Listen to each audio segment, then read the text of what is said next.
இந்த வீடியோவை நீங்க பாக்குறீங்க அப்படின்னா 2026ல நீங்க ரொம்ப கொடுத்து வச்சவங்களா தான் இருப்பீங்க. எதுக்குன்னா இன்னைக்கு தான் உங்களை நீங்களே கொலை செய்ய போறீங்களே.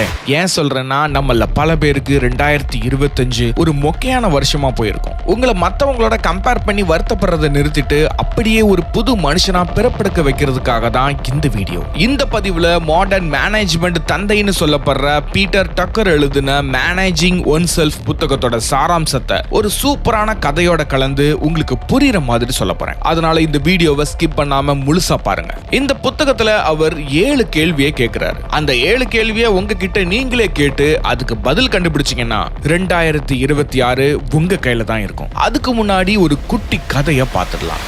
காகமும் மகிழ்ச்சியும். ஒரு ஊர்ல ஒரு காகம் இருந்துச்சாம். அந்த காக்காவுக்கு எப்பவுமே ஒரு வருத்தம். கடவுள் என்னை ஏன் இப்படி கருப்பா படைச்சாரு? என் குரலும் கேவலமா இருக்கு, உருவமும் அசிங்கமா இருக்கு. ஆனா அந்த அன்னப்பறவைய பாருங்களேன், எவ்வளவு வெள்ளையா அழகா குளம் முழுக்க மிதந்து வருது அப்படின்னு நினைச்சு அழுதுகிட்டே இருந்துச்சான். அப்ப அங்க வந்த ஒரு சாமியார் கிட்ட அந்த காக்கா சொல்லிச்சான், சாமி எனக்கு இந்த வாழ்க்கை பிடிக்கவே இல்லை, என்ன அன்னப்பறவையா மாத்திருங்கன்னு கேட்டுச்சான். அதுக்கு அந்த சாமியார் சொன்னாராம், சரி நான் மாத்துறேன், ஆனா நீ போய் அந்த அன்னப்பறவை கிட்ட அது சந்தோஷமா இருக்கான்னு கேட்டுட்டு வாயேன் அப்படின்னு சொன்னாராம். காக்கா அன்னப்பறவை கிட்ட போச்சு. அன்னப்பறவை சொல்லிச்சு, டே தம்பி, வெள்ளை நிறம்னா அது ஒரு நிறமா? செத்தவனுக்கு போத்துற துணி மாதிரி இருக்கு. அந்த கிளிய பாரு, எவ்வளவு கலர்ஃபுல்லா இருக்கு, நான் கிளியா இருந்திருக்கலாம்னு சொல்லுச்சு. காக்கா உடனே கிளி கிட்ட போச்சு. அதே கேள்வியை கேட்டுச்சு. கிளி சொல்லுச்சு, மனுஷங்க என்ன பிடிச்சு கூண்டுல அடைச்சு வச்சிருவாங்க, எனக்கு சுதந்திரமே இல்ல. அந்த மயில பாரு, எவ்வளவு ராஜா மாதிரி தோகையை விரிச்சு ஆடுதுன்னு சொல்லிச்சான். அதை கேட்ட காக்காவுக்கு, மயில் கிட்ட போய் கேட்போம், மயிலோட வாழ்க்கையில எந்த பிரச்சனையும் இல்லைன்னா நம்ம மயிலாவே மாறிடலாம் அப்படின்னு நினைச்சு கடைசியா மயில் கிட்ட போன காக்கா மயிலை பார்த்து, மயிலே நீ தான் உலகத்திலே ரொம்ப சந்தோஷமான பறவையாமே அப்படின்னு கேட்டுச்சான். அப்போ அந்த மயில் காக்காவை பார்த்து சிரிச்சுக்கிட்டே சொல்லிச்சான், ஏ காகமே, உனக்கு என் மேல பொறாமையா இருக்கா? உண்மையை சொல்லணும்னா நான் தான் உலகத்திலே ரொம்ப சந்தோஷமான பறவை. நான் ஆடுறப்போ இந்த உலகமே என்னதான் பார்க்கும். நீயும் என்ன மாதிரி ஆகணும்னு ஆசைப்பட்டா நான் ஒரு ஐடியா தரேன் அப்படின்னு சொல்லிட்டு, அங்க ஒரு இடம் தெரியுதா, அங்க போய் மயில் மாதிரி சத்தம் போடு.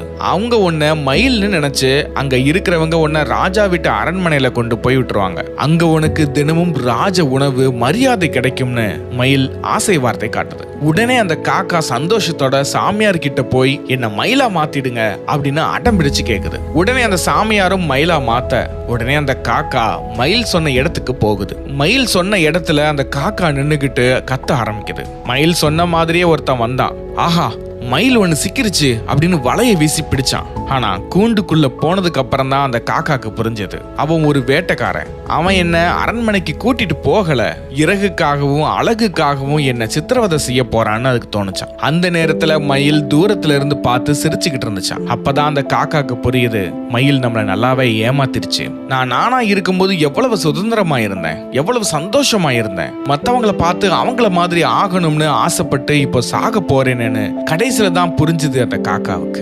இதே மாதிரி தான் நாமளும் அடுத்தவங்க லைஃப் ஸ்டைலை பார்த்து நாமளும் அதே மாதிரி ஆகணும்னு ஆசைப்பட்டு நாமளும் அதே மாதிரி ட்ரை பண்ணி கஷ்டத்தை அனுபவிச்சுக்கிட்டு இருப்போம். அதனால யாரையும் கம்பேர் பண்ணாம உங்க முடிவுகளை நீங்களே எடுங்க. நீங்க ஆசைப்பட்ட வாழ்க்கையை உங்களுக்கு ஏத்த மாதிரி நீங்களே உருவாக்குங்க. இந்த 2026 உங்க கையில தான் இருக்க போகுது. இப்போ உங்க லைஃபை மாத்தக்கூடிய அந்த 7 முக்கியமான கேள்விகளுக்கு வருவோம். கேள்வி 1, உங்களுடைய பலம் எது?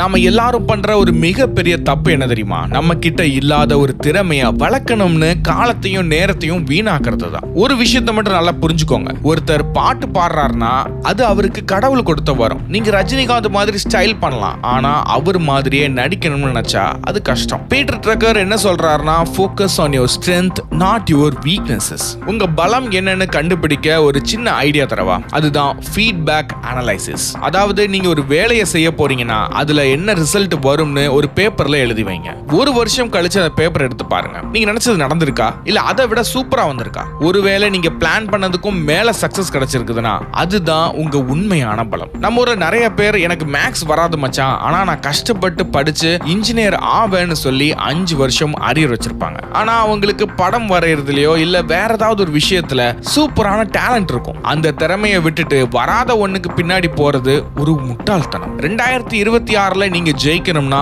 முதல்ல உங்ககிட்ட இருக்கிற அந்த யூனிக் செல்லிங் பாயிண்ட் எதுன்னு பாருங்க. அதை மட்டும் செதுக்குங்க. பலவீனத்தை ஓரளவுக்கு சரி பண்ணிக்கிட்டா போதும். ஆனா பலத்துல நீங்க தான் உலகத்துக்கே ராஜாவா இருக்கணும். இதுதான் 2026க்கான முதல் ஸ்டெப். உங்ககிட்ட நீங்க கேட்க வேண்டிய இரண்டாவது கேள்வி, நீங்க எப்படி பெர்ஃபார்ம் பண்ணுவீங்க?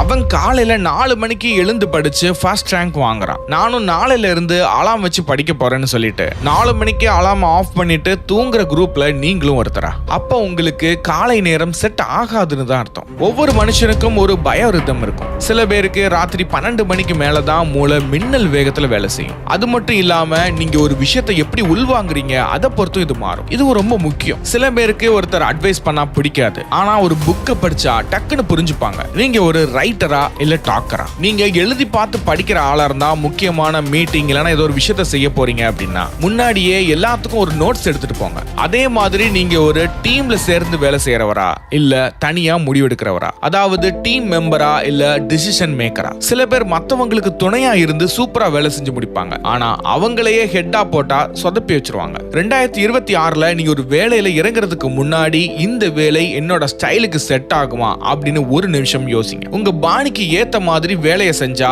வேலை செய்யறதே ஒரு ஜாலியான கேம் விளையாடுற மாதிரி இருக்கும். நீங்க எதுல அதிகமா பெர்ஃபார்ம் பண்ணுவீங்கன்னு தெரிஞ்சாதான் அதுல உங்களால முன்னேறி வர முடியும். மூன்றாவது கேள்வி, உங்க வேல்யூஸ் என்ன?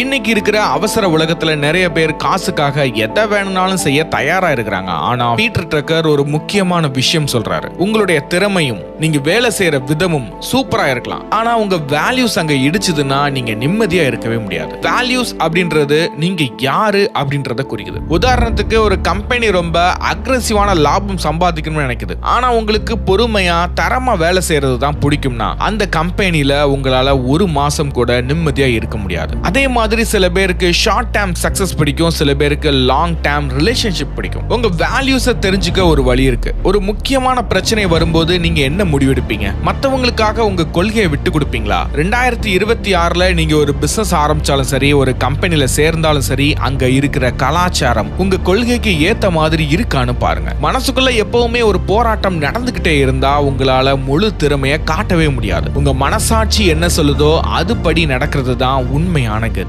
எல்லா சூழ்நிலையும் நமக்கு சாதகமா அமையாது. அதனால சில இடங்கள்ல மட்டும் நம்மளுடைய வேல்யூஸை கொஞ்சம் அட்ஜஸ்ட் பண்ணிக்கலாம். ஆனா நாளடைவுல நீங்க அதிகமா அட்ஜஸ்ட் பண்ணிக்கிட்டே இருந்தீங்கன்னா உங்க கொள்கையும் மறந்துடுவீங்க, உங்க வேல்யூ என்னன்னே உங்களுக்கு தெரியாது. கேள்வி எண் 4, நீங்க எங்க இருக்க வேண்டிய ஆளு?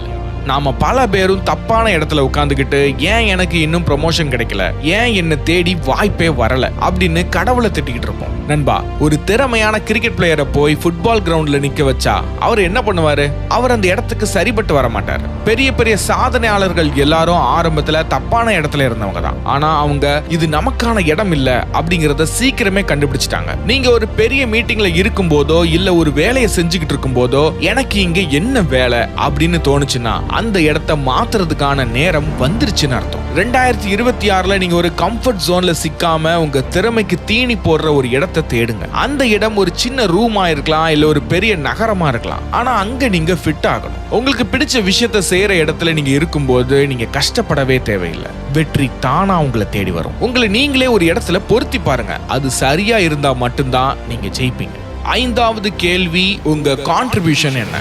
இப்போல்லாம் இன்டர்வியூக்கு போனாலே எங்களுக்கு நீங்க என்ன பண்ணுவீங்க அப்படின்னு தான் கேட்கறாங்க. நான் டிகிரி முடிச்சிருக்கிறேன், எனக்கு இவ்வளவு எக்ஸ்பீரியன்ஸ் இருக்கு அப்படின்னு சொல்றதெல்லாம் பழங்காலம். உங்களுடைய கான்ட்ரிபியூஷன் அந்த இடத்துல ஒரு பெரிய மாற்றத்தை உண்டாக்கணும். உங்களை நீங்களே கேட்டுக்கோங்க.